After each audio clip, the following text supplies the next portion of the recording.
Shares take a hit, but is CSL still a good growth opportunity?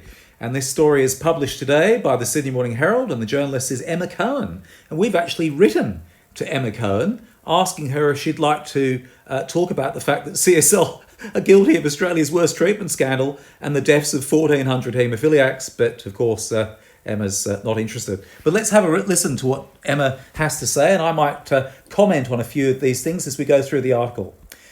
Over the past 106 years, CSL has made everything from anti-venin to COVID-19 vaccines. And since listing on the Australian Stock Exchange in 1994, it has also delivered stellar returns for investors.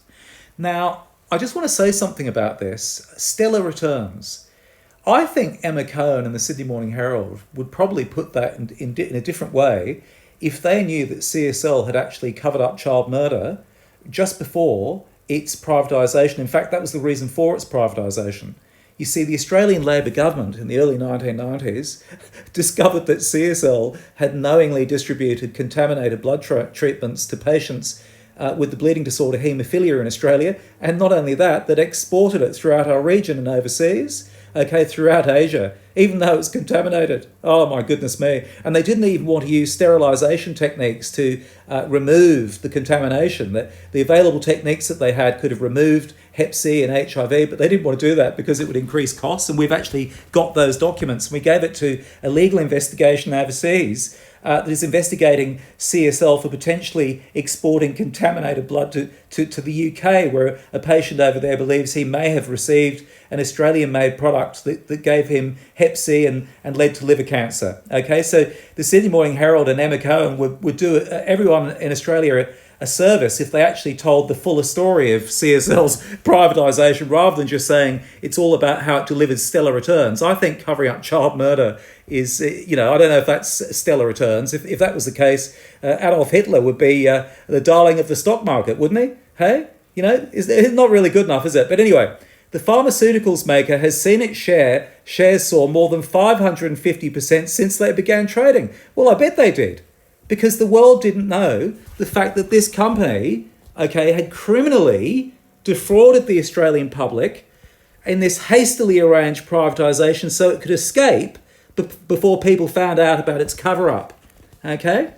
And that in that way they could go on making billions of dollars and no one would have to go to jail. And there were former public servants who ended up making hundreds of millions of dollars out of the sale of this company that used to belong to you and I, the long-suffering Australian taxpayer.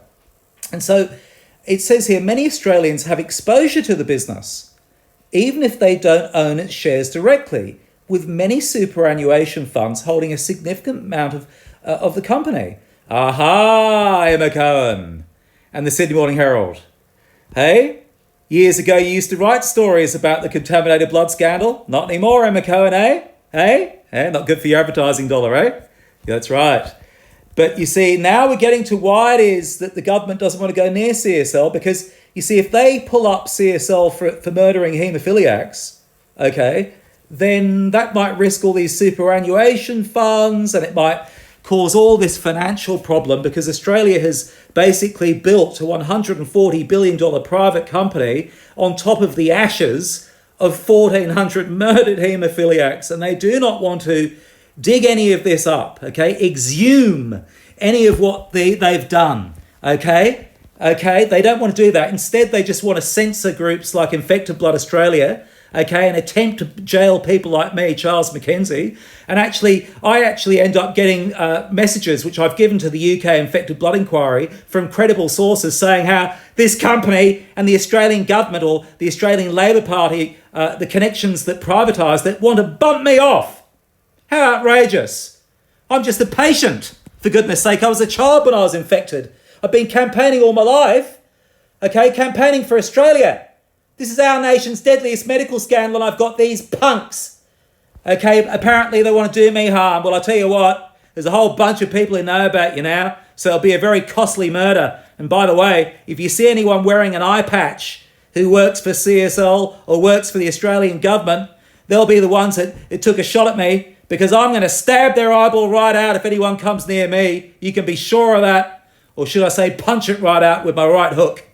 because I'm not copying this rubbish. This company are absolute scum. Okay? And it says here, the pandemic served as a reminder of CSL's one-of-a-kind infrastructure. It was the only company to produce coronavirus vaccines onshore. And they're talking about the AstraZeneca jab that we warned the Australian public about before CSL started manufacturing. No, not because we're anti-vaxxers, but because CSL is not the right company to be manufacturing anything for Australia when it is still engaged in a criminal cover-up. Can anyone hear me? For goodness sake, it's outrageous. And guess what happened? That AstraZeneca jab was the worst jab of them all, and it killed Australians. Okay? But of course, this video will probably be deleted because I shared that absolute fact. What an outrage. And so the Sydney Morning Herald tell you all about CSL and basically tell you all about why it's still a great investment for you today, despite its share price falling. And I imagine the Sydney Morning Herald will tell you that CSL is a great purchase no matter what it's done, as long as it pays for advertising, as long as they have shares in this terrible bloody company. We need a Royal Commission. Please click on the link in the bio, or please click on the link that's with this video. Thank you very much.